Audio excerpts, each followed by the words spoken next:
നമസ്കാരം. ജൂൺ 26 ആഗോള ലഹരി വിരുദ്ധ ദിനമാണ്. ഇത്തവണത്തെ ആഗോള ലഹരി വിരുദ്ധ ദിനത്തിന്റെ സന്ദേശം break the chain, ensure prevention, treatment and recovery for all എന്നുള്ളതാണ്. ദൂഷിത വലയത്തെ ഭേദിക്കുക, എല്ലാവർക്കും ചികിത്സയും പുനരധിവാസവും പ്രതിരോധവും ഉറപ്പുവരുത്തുക. ലഹരി അടിമത്തം ഒരു മാനസികാരോഗ്യ പ്രശ്നമാണ് എന്ന ലോകാരോഗ്യ സംഘടനയുടെ നിർദ്ദേശം അനുസരിച്ചുകൊണ്ട് ലഹരിക്ക് അടിമപ്പെട്ട വ്യക്തികളെ കൃത്യമായി ചികിത്സയിലൂടെ മോചിപ്പിക്കുകയും പുനരധിവസിപ്പിക്കുകയും ചെയ്യുക എന്നുള്ളതാണ് ഈ സന്ദേശത്തിന്റെ ലക്ഷ്യം. ഇതോടൊപ്പം ലഹരിയിലേക്ക് പോകുന്ന കൌമാരപ്രായക്കാരെ നേരത്തെ തന്നെ തിരിച്ചറിഞ്ഞ് അവർ ലഹരിയിലേക്ക് പോകാതെ പ്രതിരോധ നടപടികൾ സ്വീകരിക്കുക എന്നതും പ്രധാനമാണ്. ഒരു വ്യക്തി ലഹരി വസ്തുവിന് അടിമപ്പെട്ടു എന്ന് തിരിച്ചറിയാൻ പ്രധാനമായിട്ടും 6 ലക്ഷണങ്ങളാണുള്ളത്. ഒന്ന്, എപ്പോഴും ലഹരി വസ്തു ഉപയോഗിക്കാനുള്ള തീവ്രമായ ആസക്തി. രാവിലെ ഉണരുമ്പോൾ തന്നെ ലഹരി വസ്തു ഉപയോഗിക്കാമല്ലോ എന്ന ചിന്തയാണ് അദ്ദേഹത്തെ പ്രചോദിപ്പിക്കുന്നത്. 2, ലഹരി വസ്തു ഉപയോഗിക്കുന്നതിന്റെ അളവും സമയവും നിയന്ത്രിക്കാൻ കഴിയാത്ത അവസ്ഥ. പലപ്പോഴും ചെറിയൊരു അളവ് അല്ലെങ്കിൽ ചെറിയ സമയം ഉപയോഗിച്ച് നിർത്താം എന്ന് കരുതി തുടരുന്ന ലഹരി വസ്തുവിന്റെ ഉപയോഗം ഒരുപാട് സമയം നീണ്ടുപോവുകയും ഒരുപാട് അളവ് ഉപയോഗിക്കുകയും ചെയ്യുന്നു. 3, ഒരു നിശ്ചിതമായ ആഹ്ലാദ അനുഭൂതി കിട്ടാൻ കൂടുതൽ അളവ് ലഹരി ക്രമേണ ഉപയോഗിക്കേണ്ടി വരുന്ന സ്ഥിതിവിശേഷം.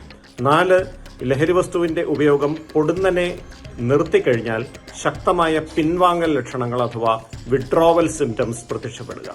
5, ലഹരി വസ്തുവിന്റെ ഉപയോഗമല്ലാതെ മറ്റൊന്നും ഇവർക്ക് ഒരു തരത്തിലുള്ള ആഹ്ലാദവും പകരുന്നില്ല. 6, ഈ ലഹരി ഉപയോഗം അപകടകരമാണ് എന്ന് അറിഞ്ഞാൽ പോലും ഇത് ഇല്ലാതെയാക്കാൻ, ഇത് തടയാൻ സാധിക്കുന്നില്ല. ഈ 6 ലക്ഷണങ്ങളിൽ 3 എണ്ണമെങ്കിലും കഴിഞ്ഞ 1 വർഷമായി ഒരു വ്യക്തി പ്രദർശിപ്പിക്കുന്നുവെങ്കിൽ അദ്ദേഹം ചികിത്സ ആവശ്യമുള്ള ലഹരി അടിമത്തം അനുഭവിക്കുന്നു എന്നർത്ഥം. ലഹരി അടിമത്തം ഉള്ള ഒരു വ്യക്തിയുടെ ചികിത്സ 2 ഘട്ടങ്ങളിലൂടെയാണ് മുന്നോട്ട് പോകുന്നത്. ആദ്യ ഘട്ടമാണ് വിഷവിമോചന ചികിത്സ അഥവാ ഡീടോക്സിഫിക്കേഷൻ ട്രീറ്റ്മെന്റ്.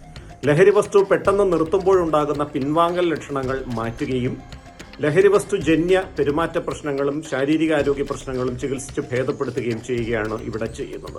സാധാരണ 7 മുതൽ 14 ദിവസം വരെയാണ് ഈ ഘട്ടം നീണ്ടു നിൽക്കുന്നത്.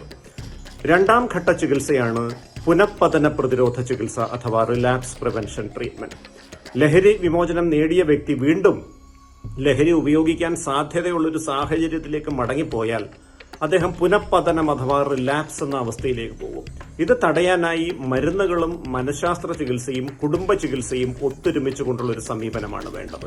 ലഹരി വസ്തുവിനോടുള്ള ആസക്തി കുറയ്ക്കാൻ സഹായിക്കുന്ന മരുന്നുകൾ, ലഹരി ഉപയോഗത്തിന് ഉള്ള പ്രചോദനം കുറയ്ക്കാൻ സഹായിക്കുന്ന പ്രചോദന ഉത്തേജന ചികിത്സ അല്ലെങ്കിൽ മോട്ടിവേഷൻ എൻഹാൻസ്മെന്റ് തെറാപ്പി, അതുപോലെ കുടുംബാംഗങ്ങൾ തമ്മിലുള്ള അഭിപ്രായ ഭിന്നതകൾ പരിഹരിക്കാനുള്ള ഫാമിലി തെറാപ്പി എന്നിവ സംയോജിപ്പിച്ച് ഉപയോഗിക്കുകയാണ് ഈ ഘട്ടത്തിൽ ചെയ്യുന്നത്.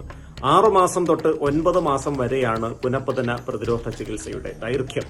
ഇത് കൃത്യമായി ഉറപ്പുവരുത്തിയാൽ ലഹരി അടിമത്തത്തിലേക്ക് പോയ ഒട്ടേറെ ആളുകളെ നമുക്ക് മോചിപ്പിക്കാൻ സാധിക്കും. കൌമാരപ്രായത്തിൽ പലപ്പോഴും ലഹരി ഉപയോഗത്തിലേക്ക് കുട്ടികൾ ചെല്ലുന്നത് എന്താണ് ഈ ലഹരി വസ്തു എന്നറിയാനുള്ള കൗതുകം മൂലമോ, മുതിർന്ന വ്യക്തികളെ അനുകരിക്കുക മൂലമോ, മാനസിക സമ്മർദ്ദം പ്രതിരോധിക്കാൻ വേണ്ടിയോ അല്ലെങ്കിൽ സമപ്രായക്കാരുടെ സമ്മർദ്ദം മൂലമോ ആയിരിക്കും. പാഠ്യപദ്ധതിയുടെ ഭാഗമായി ചിട്ടയായ ജീവിത നിപുണതാ വിദ്യാഭ്യാസം ഉറപ്പുവരുത്തിയാൽ ഈ പറഞ്ഞ അവസ്ഥകളെല്ലാം തരണം ചെയ്ത് ലഹരി വസ്തുവിലേക്ക് പോകാതെ സ്വയം പ്രതിരോധിക്കാൻ കൌമാരപ്രായക്കാർക്ക് സാധിക്കും. അതുകൊണ്ട് ഈ ആഗോള ലഹരി വിരുദ്ധ ദിനത്തിൽ കുട്ടികളെയും ചെറുപ്പക്കാരെയും ഒക്കെ ലഹരി അടിമത്തത്തിൽ പോകാതെ മോചിപ്പിക്കാൻ വേണ്ടി നമുക്ക് ഒരുമിച്ച് പ്രതിജ്ഞ ചെയ്യാം.